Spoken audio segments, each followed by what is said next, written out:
School Freeware's Word 2007 Tutorials. Tutorial 11. Working with ClipArt. Using ClipArt is almost the same as working with pictures. The Adjust settings, including brightness and contrast, recoloring, picture styles,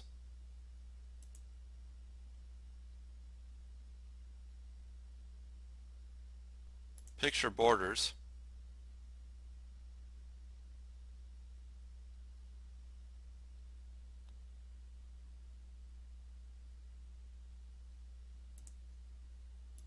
picture effects, as well as position and text wrapping, cropping, and rotation follow the same rules with ClipArt as they do with pictures. If you know how to use these settings with pictures, you know how to use these settings with ClipArt. Rather than repeating what was done in Tutorial 10, I just refer you to watch Tutorial 10, Working with Pictures, for more information on how to use these settings. I'll delete this picture here, and let's get started using some ClipArt. First thing to do, click on Insert, ClipArt, put in a keyword for the type of ClipArt you want to look for. Let's look for some flowers.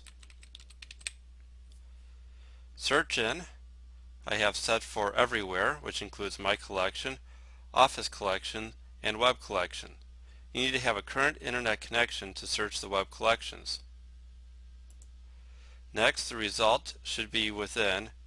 Here we have ClipArt, photographs, movies, and sound, and everything is checked.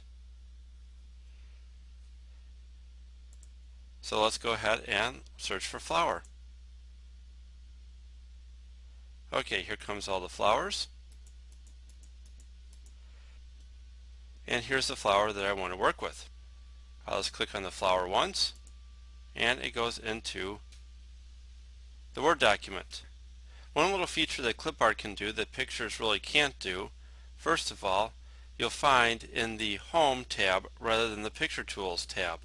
If I click on Home, and here we have the Shading Fill bucket.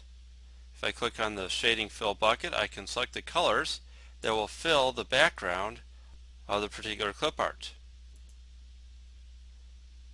I'll go ahead and remove the fill and go back to the Format tab of the Picture Tools. One thing to note when inserting ClipArt into Microsoft Word, there's a couple ways of doing it. The first way is what we just did by simply clicking on the image within the ClipArt search. And there's another one. I'll go ahead and delete. Other way is to click on this down arrow and go to Insert. The third way has some problems. If you click and hold and drag and drop, the ClipArt comes in very large and sometimes on a different page. As you can see here in this large picture, the picture looks a little grainy, and even when shrunk, and I'll move them side by side here, you may not be able to see this on the video tutorial given the difference of quality, but here on the computer screen, this one inserted by clicking or insert with the down arrow looks so much smoother than this grainy picture that was dragged and dropped from the ClipArt search. I'll delete the grainy image, and let's go over some of the features of the ClipArt search. When I click on the down arrow, I get things like Insert, Copy, Make Available Online, Edit Keywords, and Preview Properties. Preview Properties here doesn't do a whole lot for just the picture.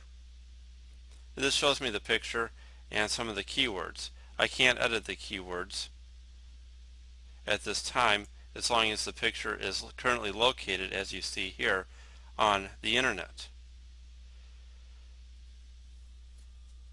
The preview properties work well with animated GIFs and video. I'll go ahead and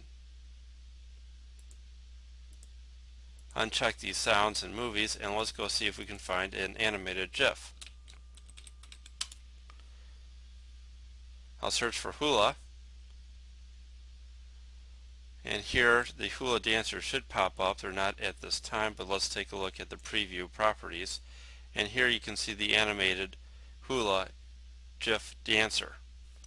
Animated GIFs don't animate within Microsoft Word 2007, but this feature works very well for PowerPoint.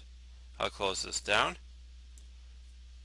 and I'll go ahead and check the media types back, and let's go ahead and work with the flower. If you find yourself using the same clip art over and over again, you may want to save the picture offline. I'll go ahead and click on the down arrow, click on Make Available Offline, so that way if I ever lose the internet connection or if the internet is down, I can still use my favorite clip art. I'll go ahead to My Collections, and I'll go ahead and make a new folder. I'll just call it Flowers. Click on OK, and I'll save by clicking OK with the flowers highlighted. Okay, now that the flower is saved to my collection, I can go ahead and uncheck these web collections, and I'll just search My Collections, click on Go, and there's the flower. If I go ahead and edit keywords, now I can go ahead and add keywords, delete them, or modify them. If I don't want this thing here called GIFs, I'll delete. If I want to add the keyword, say like nice flower, I can click on Add, and now we have the keyword nice flower, so that way if I search here in the search box for nice flower, this will pop up. So this is a nice way of organizing your clip art. I'll go ahead and close down the clip art search, and as you can see, working with clip art is very simple.